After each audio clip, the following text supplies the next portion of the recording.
హీరోల్లో super star Krishna, singers లో SP Balasubrahmanyam. ఈ ఇద్దరు గురించి తెలియని వారు ఎవరు ఉండరు. తెలిసిన వాళ్ళందరూ వీరి గురించి చాలా గొప్పగా చెప్తారు. ఎదుటి వారిని నొప్పించారని, ముఖ్యంగా ప్రొడ్యూసర్స్ కు ఎలాంటి ఇబ్బందులు కలిగించారని చెబుతారు. తమ పని తాము చేసుకుంటూ పోవడం తప్ప ఎలాంటి వివాదాల జోలికి వెళ్ళని ఇద్దరు మంచి ఫ్రెండ్స్ కూడా. కృష్ణ కెరీర్ ప్రారంభం నుంచి ఆయనకు పాటలు పాడుతూ వచ్చారు బాలు. ఒక దశలో పాట పాడుతున్నది బాలు కాదు, కృష్ణ అనిపించేంత దగ్గరగా పాడేవాళ్ళు. నిజ జీవితంలో ఎంతో స్నేహంగా ఉండే ఈ ఇద్దరి మధ్య ఓ సందర్భంలో అగాధం ఏర్పడింది. ఆ కారణంగా కొన్ని సంవత్సరాల పాటు కృష్ణకు పాటలు పాడలేదు బాలు. వీళ్ళిద్దరి మధ్య గ్యాప్ రావడం వెనుక అసలు ఏం జరిగిందనే విషయాన్ని ఎస్పీ బాలసుబ్రహ్మణ్యం గారు ఆయన ఉన్న రోజుల్లో ఓ టీవీ ఛానల్ కి ఇచ్చిన ఇంటర్వ్యూలో సవివరంగా తెలియజేశారు. అదేంటో ఇప్పుడు తెలుసుకుందాం. ఆ ఇంటర్వ్యూలో ఎస్పీ బాలసుబ్రహ్మణ్యం గారు మాట్లాడుతూ, కృష్ణ గారు నటించిన ఓ సినిమాకి సంబంధించిన నా రెమ్యునరేషన్ రావాల్సి ఉంది. 4.5 ఏళ్లుగా ఆ అమౌంట్ ఇవ్వకుండా రేపు మాపు అంటున్నారు. ఓ రోజు ఆ నిర్మాతకు ఫోన్ చేసి అడిగినప్పుడు, డబ్బులు ఇవ్వకపోతే మాకు పనిచేయరా మీరు అన్నారు. అంత ఆర్గ్యుమెంట్ అవసరం లేదు, నాకు అవసరం ఉంది కాబట్టి అడుగుతున్నాను అంతే అని ఫోన్ పెట్టేశాను. వెంటనే కృష్ణ గారు ఫోన్ చేసి,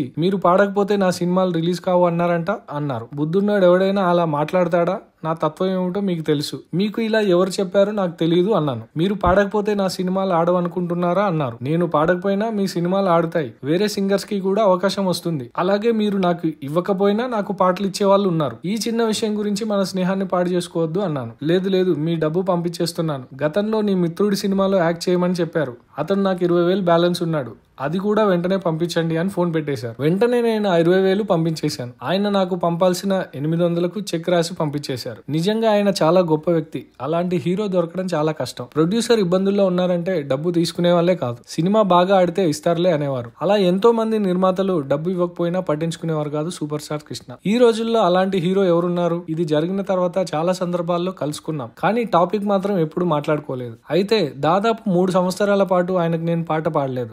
ఈ టైంలోనే రాజ్ సీతారాం అనే కొత్త అబ్బాయికి అవకాశాలు ఇచ్చారు. మీరు పాడకపోవడం వల్లే కృష్ణ గారి సినిమాలు హిట్ అవ్వడం లేదు అని చాలా మంది అప్పట్లో అన్నారు. అందులో నిజం లేదు. నా పాటల వల్ల సినిమా ఎందుకు హిట్ అవుతుంది? సినిమాలో విషయం ఉంటే పాటలు లేకపోయినా జనం చూస్తారు అని చెప్పేవాడిని. ఇలా జరుగుతుండగా రాజ్ కోటి ఒక కొత్త సినిమా రికార్డింగ్ స్టార్ట్ చేశారు. గురువు గారు, మీరు పాడకపోతే పాటలు పాడైపోతున్నాయండి అన్నారు. పాటలేం పాడవవు, మంచి సింగర్స్ ఉన్నారు, పాడించుకోండి అని చెప్పాను. అదే సమయంలో వేటూరు సుందరరామూర్తి గారు ఇందులో మధ్యవర్తిత్వం తీసుకున్నారు. జరిగిందేదో జరిగిపోయింది, మీ ఇద్దరిని ఎక్కడైనా కలుపుతాను, మనసు విప్పి మాట్లాడుకోండి అన్నారు. అంత పెద్దవారు నా దగ్గరికి రావడం ఏంటండి? అవకాశం ఇస్తే నేనే ఆయన దగ్గరకు వెళ్లి ఎక్స్ప్లెయిన్ చేస్తాను అన్నాను. వెంటనే పద్మాలయ ఆఫీస్ కి వెళ్లి కృష్ణ గారిని కలిసి, సార్, మన వల్ల ఇండస్ట్రీలో చాలా మంది ఇబ్బందులు పడుతున్నారు, నాకు మీరు పాట ఇవ్వండి అని అడగడానికి రాలేదు. మన మధ్య ఈ అభిప్రాయ భేదం రావడానికి కారణం ఏమిటి అనేది ఎక్స్ప్లెయిన్ చేయడానికి మాత్రమే వచ్చాను అన్నాను. దానికి ఆయన, వద్దండి, వదిలేయండి, మన ఇద్దరం రేపటి నుంచి కలిసి పనిచేస్తున్నాం అన్నారు. అలా ఒక్క మాటతో సమస్య పరిష్కారం అయిపోయింది. అసలు మా మధ్య గ్యాప్ రావడానికి